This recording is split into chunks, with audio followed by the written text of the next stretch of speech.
sa DDS, may sakit daw na parbo si Marcolita. Hoy, animal ka ba? Ginawa niyong aso yung tao. Hindi po, hoy, DDS, ang parbo po na sakit ay sa aso po yan, ha? Ang sakit po ni Marcolita ay pneumonia po, okay? Huwag niyo sabihin yung parbo. Diba? Pero alam niyo mga palangga, alam naman natin, no, na pag nahuhuli ang mga politician sa Pilipinas, no, ang mga may makapangyarihan, may pera, at may mga kakayanan ng mga tao, eh, bigla po talaga sila nagkakaroon ng karamdaman. Lumalabas yung mahiwagang wheelchair para sunduin yung mga, may mga pananagutan ng mga VIP natin, ng mga priso. Diba? O, pansinin nyo, halos lahat ng mga politisyan natin, pag nakukulong sila, ay talaga nagkakaroon sila ng kanilang sakit. Ayon po sa isang doktor, may pneumonia daw itong si Marcolita. At sabi naman sa balita, matagal naman na daw na may sakit si Marcolita. So kung matagal na siya may sakit na pneumonia, bakit malakas siya sa rally? Tapos nung nakulong siya, nag-wheelchair na siya.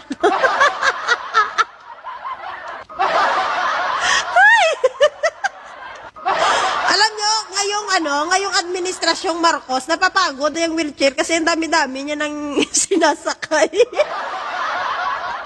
Overtime na yung wheelchair, ha? Overtime na yung mahiwagang wheelchair na taga-sundo ng mga politician, yung mga, ng mga planderer, kag may mga iligan yung mga ginagawa. Diba?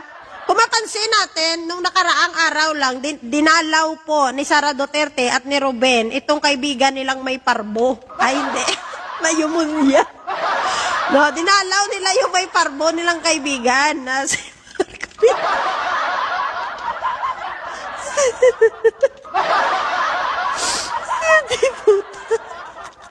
Sorry guys, hindi ako makapag-focus. Diba? Dinalaw nila noon at kung mapansin, may nakapansin doon at napansin nating mga netizen na ang doktor niya gani wala face mask. Di ba? Taka mo! May yan ha, may sakit yan na pneumonia. Tapos hindi kayo magpi-face mask at dahil dyan binanata ng mga netizen, Dok, may pneumonia po ang inyong pasyente. Bakit hindi man lang kayo nag-face mask? So marami po ang nagsabi na ito ay parte na naman ng drama-drama nila. Nag-iisip ang mga Pilipino, mga netizen, na baka daw ito ay isang drama na naman. Kasi alam nyo, nasanay na kasi tayo mga Pilipino at naging normal na sa isip nating Pilipino na nagkakaroon talaga ng sakit at karamdaman ng mga nahuhuling politiko. So hindi na ito bago kung sakali na magdrama-drama pa. Diba? So dahil binanata ng mga netizen na ang sabi ay bakit walang face mask na may sakit na pneumonia at bakit dinadalaw-dalaw ng mga kaibigan nila itong si Marcolita nga may pneumonia, gani siya. Vice President kag Senator pa yung nagdalaw, ha? So, diba, mapapa-question ka talaga.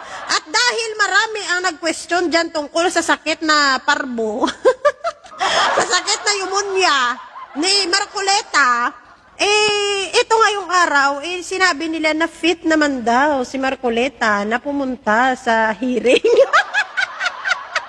Biglang naging healthy. Biglang naging healthy pagkatapos banatan ng mga netizen at tinanong kung bakit merong doktor na hindi nagpe-face mask na ang kanyang pasyente ay may pneumonia. Baka may shield si baka naka-shield si Doc. Baka naka-Athena shield siya. Diba? So dahil doon, no, ito na, binago na naman nila, okay daw si Marcolita at fit naman siya na mag-attend na kanyang hearing. At ayon sa balita na akin napakinggan, ang sabi niya ay noon pa daw, bago daw mahuli si Marcolita, may sakit na siyang pneumonia. So, ibig sabihin, bago siya nahuli, di ba nag-rally pa siya? Malakas naman siya sa rally, ah!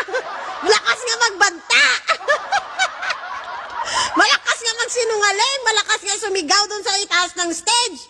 O, ano nangyari? Bakit biglang humina siya nung sinundo na siya ng mahiwagang wheelchair? Diba? Hindi na po bago sa amin yung mga drama ng mga politiko pag nahuhuli sila. Hindi na yan effective. No, hindi na effective yan. Wala nang effect yan sa mga sambayan ng Pilipino.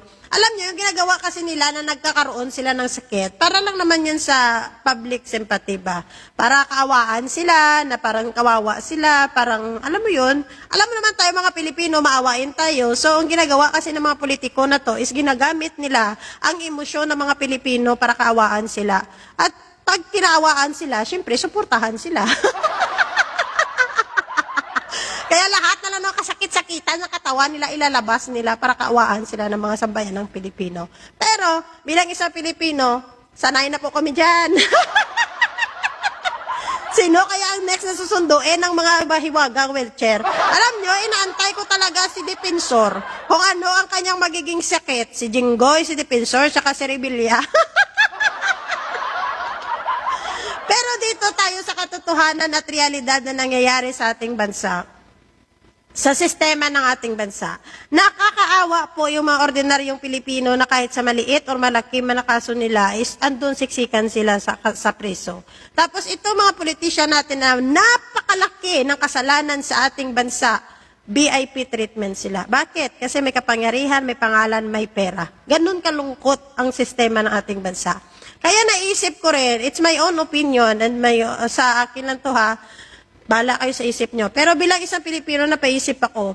Kaya siguro itong mga politician natin ay gano'n na lang kalakas ang loob para magnakaw ulit. Kasi alam nila na VIP treatment sila pag sila ay nakakulong. Imagine, si Jinggoy, ilang beses na yan nakulong, di ba? Ilang beses nakulong, pinalaya, pinakulong. Pero paulit-ulit pa rin nagnanakaw sa kaba ng bayan. Bakit? Kasi alam niya na VIP treatment siya. Yun lang ang nakakalungkot isipin. Pero mas maganda siguro itong mga politisyan natin ihalo natin sa mga ordinaryong Pilipino na priso. Tingnan natin kung hindi madala mga yan.